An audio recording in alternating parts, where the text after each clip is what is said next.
Jonah the prophet.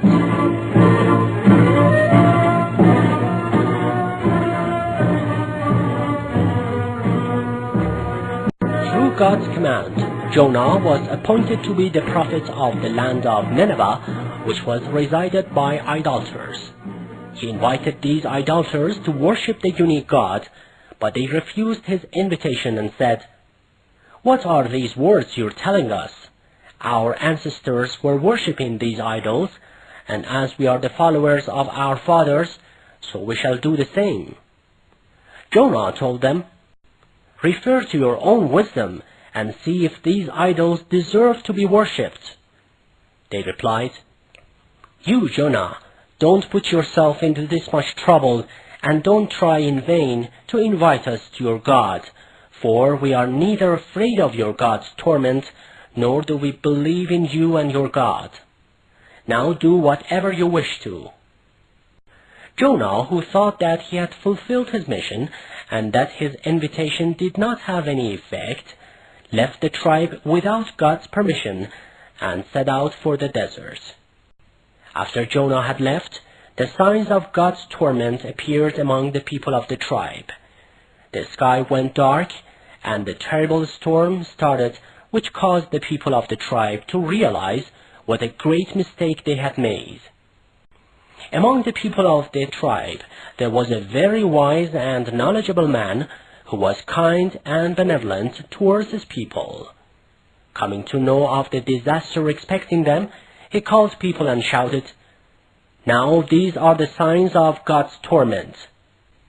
Following this, all men and women, young and old, rushed to the desert to pray and moan to God and ask His greatness not to send them down such a great torment. They were praying in such a loud voice that their moaning and cries could be heard all over the desert. This caused God to bless them with His kindness and mercy, and to stop sending them His divine torment. On the other hand, Jonah, who had left his tribe angrily, reached the seashore after walking a long way. There he saw a group of people who were on board a ship and were about to sail. Jonah asked them to let him in. They accepted his request and let him on board.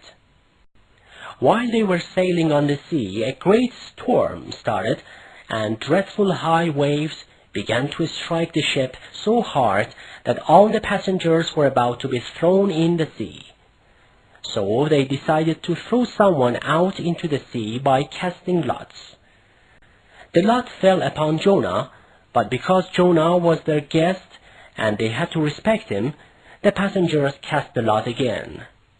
Again it fell upon Jonah. They did it for the third time, but the result was just the same. At this time, Jonah understood he was probably put into this trouble for leaving his tribe without God's permission. Thinking that there had to be a divine wisdom behind that event, he jumped into the sea without any hesitation, and God commanded a huge fish to swallow him down without hurting him. For many days and nights, Jonah was in the stomach of the fish, and the fish was swimming deep down in the sea through the dark water. There Jonah was suffering a great grief and sorrow. So in that state of depression, he took refuge in great God and started praying to Him in the darkness by saying, "There is no God in the whole universe but you, and you glorious and exempted from any fault or oppression." God answered his prayers and commanded the fish to take Jonah to the seashore. As he came out of the belly of the fish, he found that he could not stand the heat of the sun, which was somehow burning his skin. So God commanded a gourd bush to grow there so that he could rest in the shade of its leaves and feed himself with its fruit to regain his lost strength. After a short time, when Jonah recovered and became sound and healthy again, God sent him this revelation: "Jonah, go back to your own tribe, for your people now do believe in God and have stopped worshipping idols." In this way, Jonah was sent back to his people, and they enjoyed a great life as long as it was destined for them by God.